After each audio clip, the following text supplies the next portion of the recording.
The Buffalo Bills improve to 1-1, get their first win of the season with a 38-10 victory over the Las Vegas Raiders at Highmark Stadium today. I am Josh McCarty from Bills Chat, and we're going to talk about everything that took place right now in this instant reaction quick chat.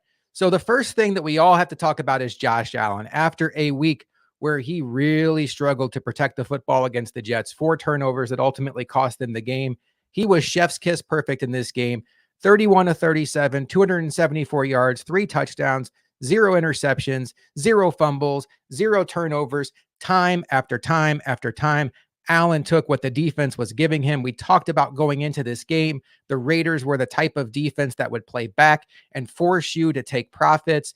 And Josh Allen did that all game long, showing a very high level of patience, trusting his receivers to make plays. And the Bills also really focused on the running game in this game. Speaking of the running game, second year back James Cook had himself a day. 17 carries, 123 yards, had the big explosive run at the end of the game to really end the game that led to the kneel down time. 7.2 yards per carry, and Cook added 36 yards through the air. The Bills were dynamite in the running game altogether. Damian Harris added 7 carries for 33 yards.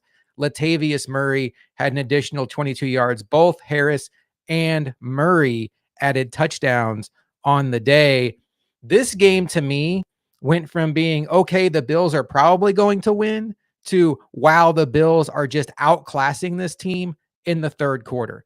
The Bills finished the second quarter off with that touchdown drive where Allen hit Khalil Shakir. The Bills get the ball coming out of the second half, and they go on a 9-minute touchdown drive that is ultimately capped off by a Josh Allen to Gabe Davis touchdown pass. And the Bills at that point take a 18-point lead. The Raiders get the ball back for 4 plays before Matt Milano makes just an absolutely incredible interception, climbing the back of Josh Jacobs to pull it in, get the Bills the ball back. The Bills proceed to burn out the entire rest of the third quarter before kicking a field goal with Tyler Bass on the first play of the fourth quarter. That was all she wrote. The Bills end up cruising to a 38-10 victory. Gabe Davis, we talked about coming into this game. The way the Raiders play, they're going to force you to beat them underneath. We know the story on Gabe Davis. He's a guy that likes to get deep on you, get the cheap ones. Can he be a player that attacks you at the intermediate levels? And what we saw today against cornerbacks that he and Stephon Diggs should be able to beat was Gabe Davis get open at all 3 levels. There was the extended play where Josh Allen was on the run and Gabe Davis did what he was supposed to do, run downfield, catch, I believe it was a 40-yard pass from Josh Allen.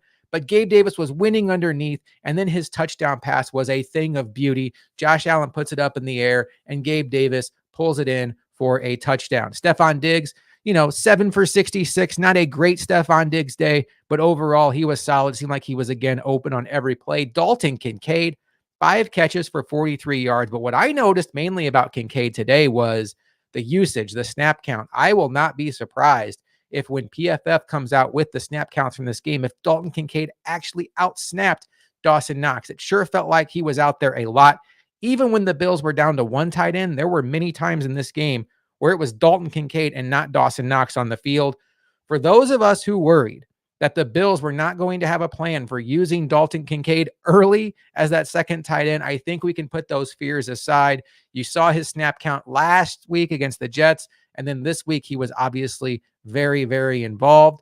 Khalil Shakir only had the 1 catch. It was for a touchdown, but that's the kind of play Khalil Shakir needs to make. In training camp, the biggest bugaboo for him was he'd make a great play, and then he'd have a drop. The Bills needed a touchdown there. They got it from Shakir, and it was a ball he had to go down and get. Those are the kind of plays that if Khalil Shakir can continue to make, maybe he can work his way back up the pecking order in this wide receiver group, because Trent Sherfield was a guy, didn't have any catches today. I don't think he had a whole lot of snaps, but there was a lot of confusion every time he was on the field. There was one point the Bills had to burn a timeout because he didn't know where to line up.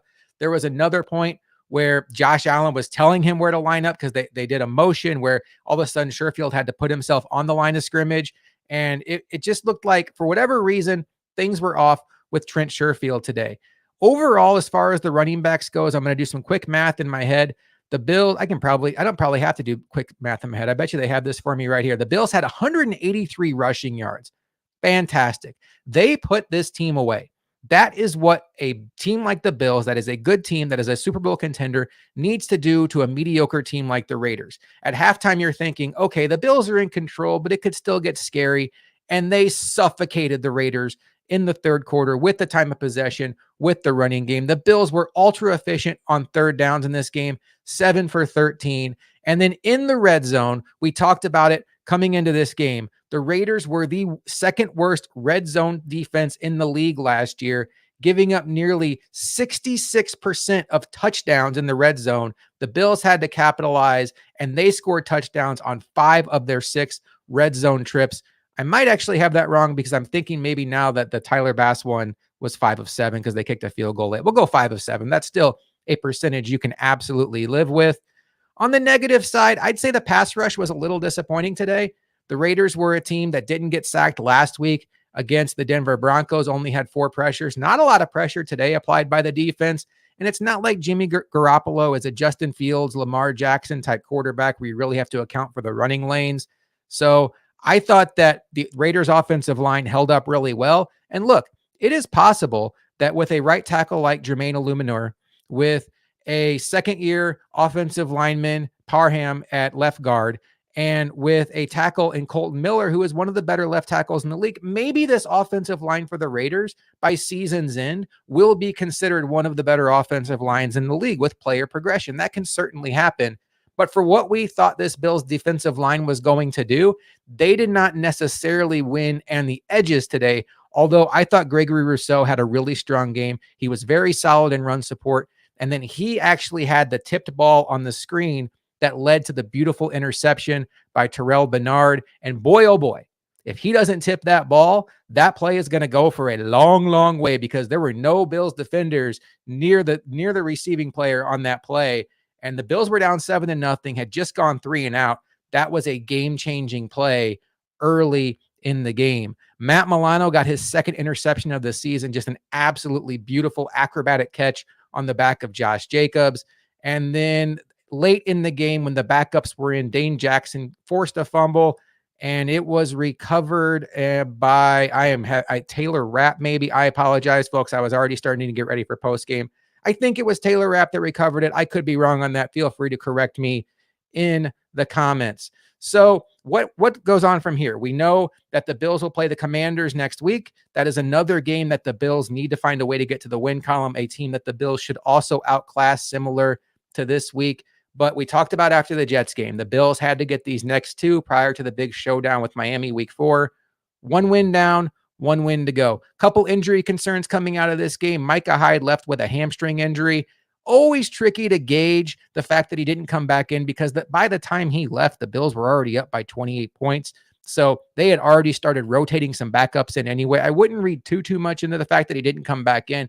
Hamstrings can always be tricky, particularly at a player at Micah Hyde's age. So that is certainly going to be one we monitor as the week goes on. And then Leonard Floyd left with a leg injury. You saw him trying to walk it off on the sideline, never did return to the game. Micah Hyde, Leonard Floyd, 2 big players on this defense that you hope you can get back sooner rather than later. You'd love to see them back in time for Washington, but boy, oh boy, with Miami staring down the barrel of this team coming up in week 4, you really hope those guys are out there for that big showdown with Miami. So what's next for Bills Chat? Luca and I will be releasing our Bills Chat podcast Monday morning. You can find it right here on YouTube. You can also find it anywhere your audio podcast can be found. We're going to record it tonight. In that podcast, we will have in-depth breakdowns of everything that took place on the field today between the Raiders and the Bills. This here is just a very quick recap to give you an idea of everything we saw. I do want to talk about the offensive line real quick. Did the offensive line give up any sacks? I think they may have given up 1 on the free rusher. It was Diablo. Oh, and then Spillane had 1 too. Couple of situations with free rushers today. There was one where Josh Allen just absolutely made Marcus Epps miss in the backfield. That may have been Hobbs now that I'm thinking about it. But, Josh Allen is a magician back there. But if you're going to nitpick a performance where the Bills win 38-10, maybe the fact that they continue to see free rushers come in. This was a team that really struggled in that area per Next Gen Stats last year. They were one of the worst teams in the league. You'd like to see them clean that up. But I thought this overall was a very strong Ken Dorsey game. I liked his personnel usage. You saw even a couple times they went 3 tight ends. I liked the way he used misdirection. I liked the way he stayed with the running game, kind of guiding Josh Allen toward that conservative mindset that so many of us have been chasing for him. I think when we go back and watch the All 22, this is going to be a big, big win for Ken Dorsey. And I know what you're all thinking out there.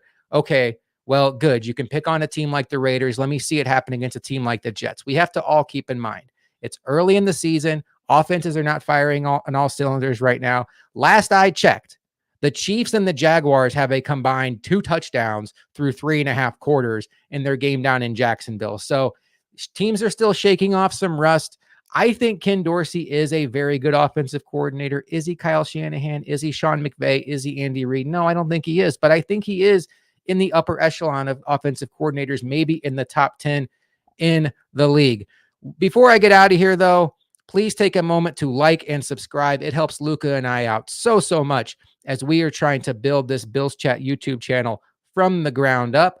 I appreciate you watching. Look for Bills Chat podcast coming out tomorrow morning, everywhere where your podcast can be found. If you love looking at our faces, you will also be able to see the video version of that on our YouTube. I am Josh McCarty. I will talk to you next time on Bills Chat Quick Chat.